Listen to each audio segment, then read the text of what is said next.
ਹੁਣ ਅਗਲੇ ਉਮੀਦਵਾਰ ਨੇ ਮੇਰੇ ਨਾਲ ਸਰੀ ਦੇ ਵਿੱਚ ਮੇਅਰ ਕੈਂਡੀਡੇਟ ਅਮਰਤ ਬ੍ਰਿੰਗ ਨੇ ਜਿਹੜੇ ਉਹਨਾਂ ਦੇ ਨਾਲ ਉਹਨਾਂ ਦੇ ਇੱਕ ਕੌਂਸਲਰ ਜਿਹੜੇ ਸਾਰੇ ਨੇ ਸ਼ਵੇਤਾ ਬਾਸੀ ਹੈ, ਕਿਰਨ ਹੁੰਦਲ, ਤੇਜਨੂਰ ਚੀਮਾ, ਕੁਲਤਾਰ ਸਿੰਘ ਤੇ another one is Mr.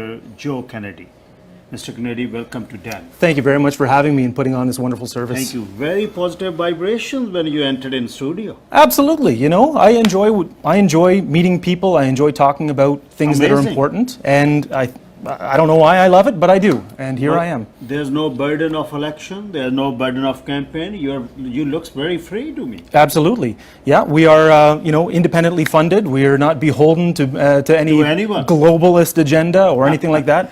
We are actually able to represent just average Surrey residents, just everyday Canadians, and somebody needs to speak up on their behalf, and we're that party. I remember I was talking to Bring in last federal election. Yes. It's pretty much same ideas he wants to get again in civic politics. What are the major issues do you feel in Surrey? Well, you'll hear a lot of complaints about housing, of course. Yes. Housing has gone through the roof.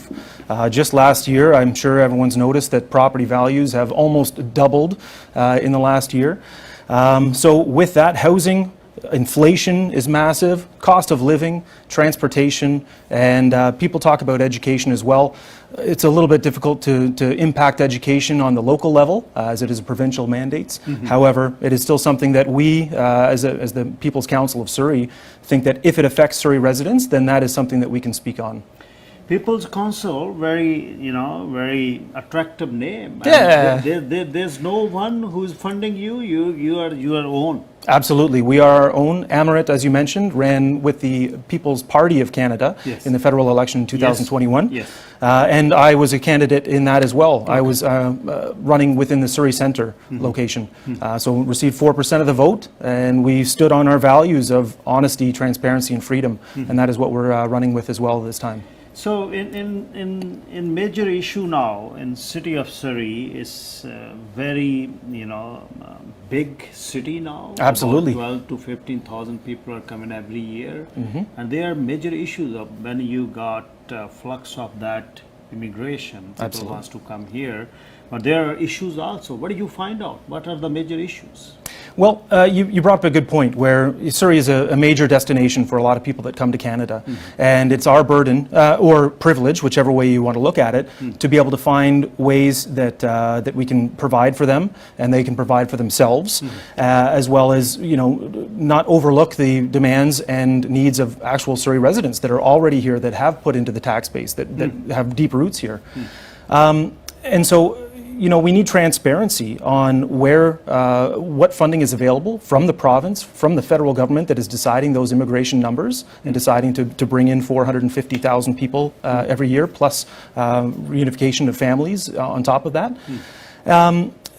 But, you can't go through the past 2 years where government has just absolutely printed money nonstop and made promises. And unfortunately, those promises have now come home to roost where somebody has to pay for them. And so that's why we're experiencing the inflation. Inflation generally works in a 2-year span. It's an elastic thing where if you print money, it usually takes about 2 years for that to catch up. So this is what we're experiencing now, and with the promises that local governments right now that we're running against, there's 5 other parties that all have grandiose promises for the people of Surrey. But you have to remember that those promises come with that hook of how do you pay for it? Do you pay for it with more taxes? They talk about housing for everybody. They talk about wraparound services for mental health facilities. By all means, these are important issues. However, there needs to be a talk of how much money can we afford to be able to provide all these things? And is it a benefit of Surrey? Because it's either going to get passed on to the owners of the house, the owners of the apartments, the renters of those locations, or it will be increases taxes to pay for them, or we'll have to ask the federal government again to be able to bail us out because we've spent so much money that we need them to print more money, and then we have inflation. And those things, everyone wants that. Infrastructure, facilities, amenities, and healthcare system, grounds and parks. And yes. transportation. Yes. What do you have plans for that then? How you will provide? Well, there's a lot of things that you've just brought up in that. Yeah. To be honest, we don't have a huge promises for people. What our goals are is actually to remove government, make it smaller, make it more efficient, and allow business to be able to come in there and fulfill the need for people. We believe in a smaller government. We also believe that everybody is essential within Surrey, and that would be one of our first declarations if there was ever a crisis in the future. That you would, in general, would have the opportunity, and rightly so, the right to be able to decide on what is important in your life, what goals you're willing to set, what goals you're willing to sacrifice for, and whether or not you feel essential to be able to continue to work, to be able to provide for you and your family and your future. And I don't think that politicians make a great city. I think it's the people that make a great city. And so we need to unleash the people and let them do what they do best. It's pretty much same guidelines as People's Party of Canada as you ran for them in federal election. Pretty much same, the freedom and your life, you control your own life. Pretty much same you wanted to integrate in civic election. Well, if you think about it, if you take the rhetoric of these other parties at their actual, what they mean, they say, you know, everyone's equal, bring everyone together, bring this unity together. However, when push comes to shove, they truly have certain identity groups, certain identity politics that they play, and they really like to divide people. There's the big wedge right now where, you know, 25% of the population within Canada has been forced under to undergo processes that they may not have wanted to, with their livelihoods on the line. So there are things in this day and age currently that current elected officials have not spoken up about, and we need to have courageous leadership to see past the crisis at hand, to see how those policies that are put in place during that crisis may be abused in the future, and wonder if it is actually worth sacrificing the people of today for the betterment of tomorrow, a hypothetical in tomorrow.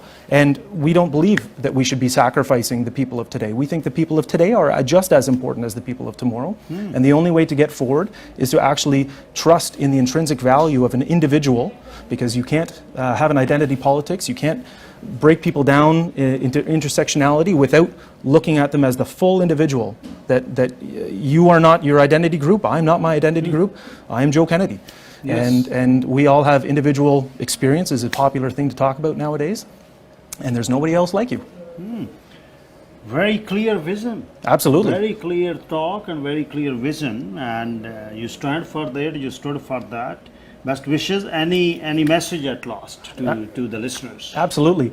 Really, again, thank you for your time. My name is Joe Kennedy. I'm with the People's Council of Surrey. We are a party that has 6 members, with Amrit Baring as our mayor candidate, and then 5 other candidates. Councillor candidates, that is. Yes. You know, this really comes down to a question of belief and ideology. Do you believe that government has your best interest at heart, can run your business better than you, can live your life better than you? And if so, please vote for any of the other 5 parties that are running. But if you want to hold on to that freedom that you have, that has made Canada so wonderful, that has made Canada a destination for everybody around the world to come here, then please consider us when you go to the ballot box on the 15th of October. And vote for your future and vote for your freedoms. This is really important, and we should start taking people at their word. Thank you. Yes, sir. Mr. Kennedy from People's Council Surrey, best wishes. Thank you very much for your time. I really appreciate it. Thanks. Mr. Joe Kennedy from People's Council Surrey, he was giving his message out. ਹੁਣੇ sir Manjeet Singh Sohi ਜਿਹੜੇ mayor ਦੇ candidate ਨੇ ਐਬਸਪੋਰਟ ਦੇ ਉਹਨਾਂ ਨਾਲ ਗੱਲ ਕਰਦੇ